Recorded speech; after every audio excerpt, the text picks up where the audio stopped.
Abigail and her husband Dyer live in Schoharie County, a quiet farming area in upstate New York.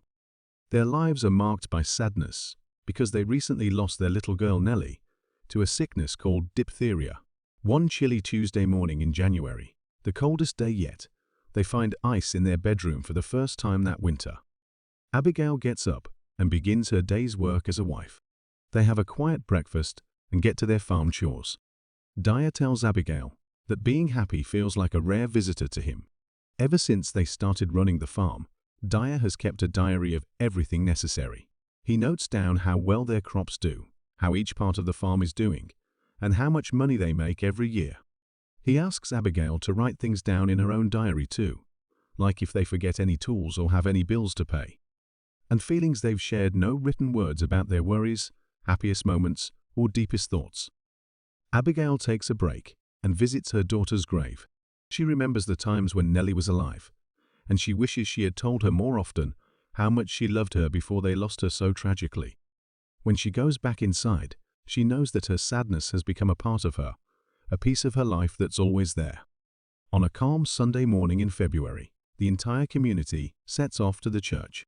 This time is deeply valued, providing a few hours of comfort and calmness. Yet, since the heartbreaking loss of her daughter, Abigail doesn't join them anymore. She has taken a step back from these community gatherings, trying to navigate her own journey of grief and healing. That Sunday, Abigail decides to help Dyer with his work. She sees new faces and asks Dyer about them. He introduces them as Finney and Tallie, a childless couple who recently moved to a cabin nearby and are now renting the zebra farm. Dyer met them at the feed store. On Monday, February 4, while Abigail is busy writing, Dyer hears her whispering. He asks her about it, and she mentions she wants to buy an atlas. Dyer thinks it's not a necessary buy, and jokingly suggests she could get him a present instead. Tallie sees her husband working with the pigs and can't stand to watch.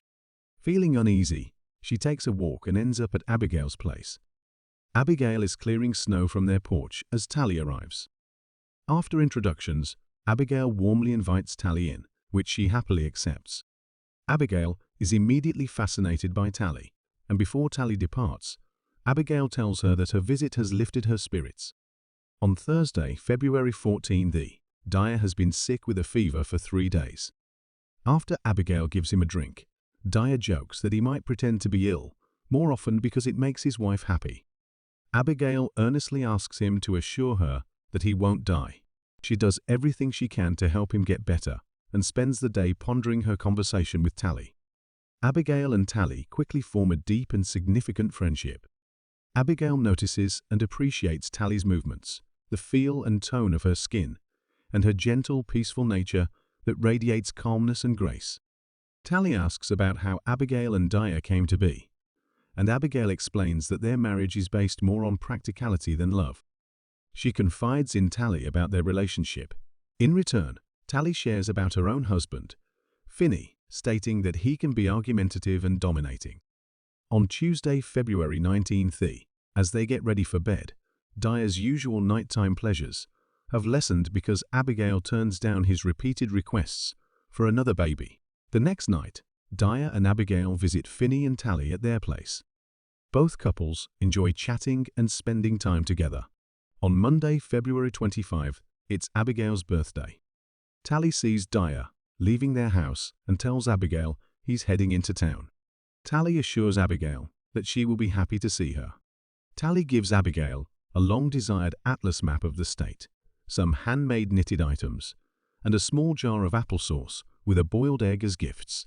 As they talk, Abigail asks about Finney, and Tallie reveals that he keeps a record of intruders in his journals. That morning, when Tallie asks Finney about his plans for the intruders, he reacts poorly, which is why Tallie decides to visit Abigail for a favorable moment away from his harshness. Tallie also mentions that Finney uses a ledger to monitor her visits and how long she stays, but she doesn't understand why. Dyer sees Tallie leaving and decides to go in to give his wife her birthday present. Simultaneously, Tallie gets trapped in a harsh snowstorm, putting her in grave danger. On Monday, March 17, a distressing event occurs when half of their chickens disappear. The widow Weldon's son shares the news that Tallie returned home safely, albeit potentially suffering from frostbite.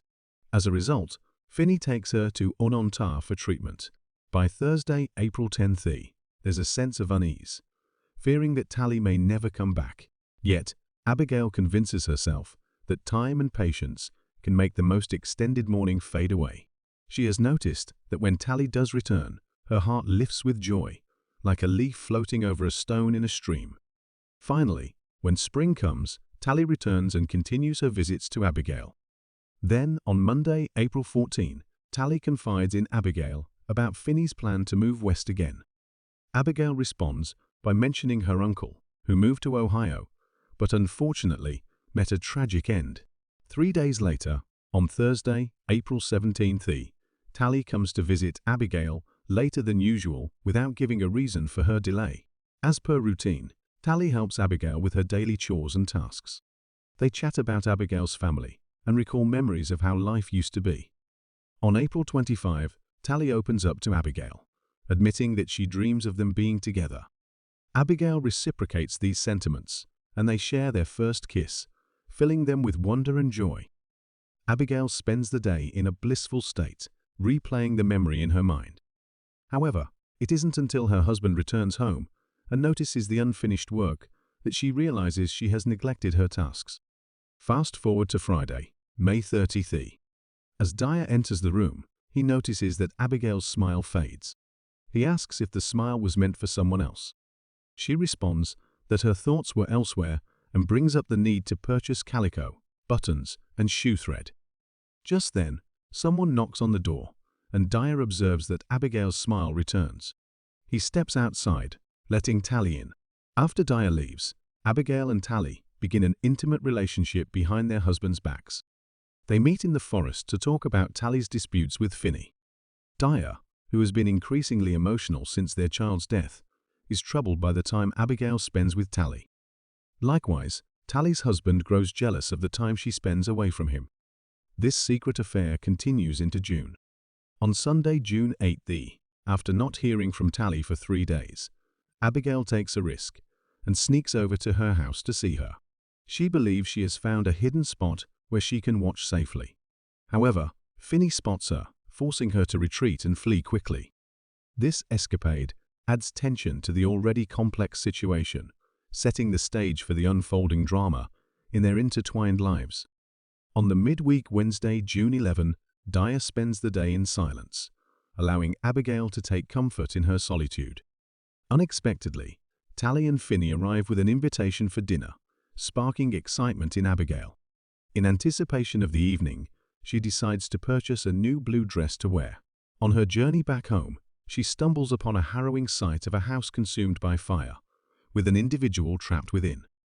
At dinner, the conversation takes a discomforting turn, as Finney awkwardly steers it towards the subject of their late child, making the atmosphere tense.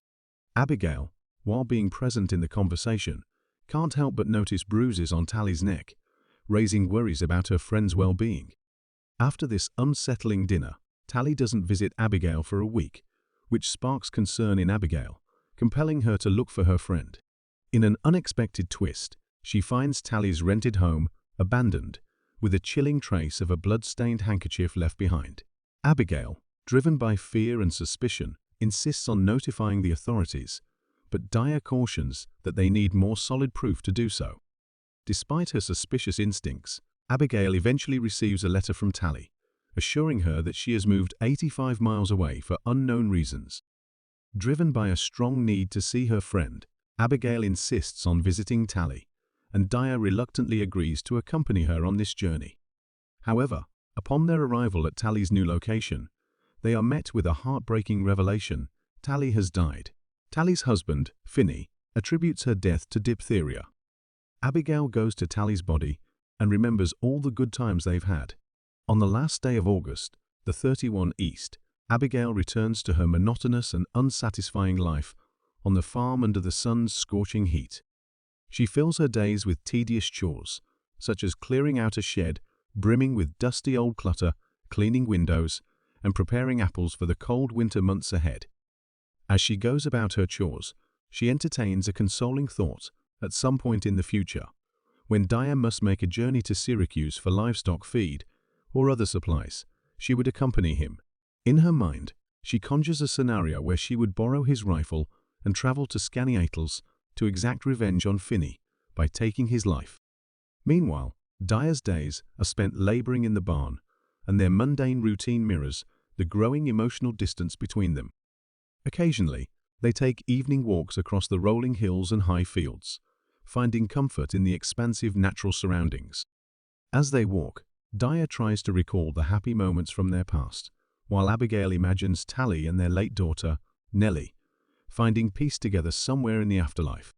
Amidst these thoughts, Abigail resolves to care for Dyer to the best of her abilities, despite her inner turmoil.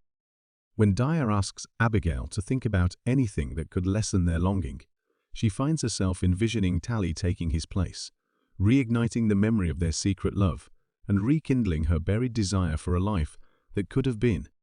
In her heart, she knows the bond she had with Tallie was a special one, a bond that went beyond the ordinary, one that illuminated her life with passion and happiness, even if only for a brief moment.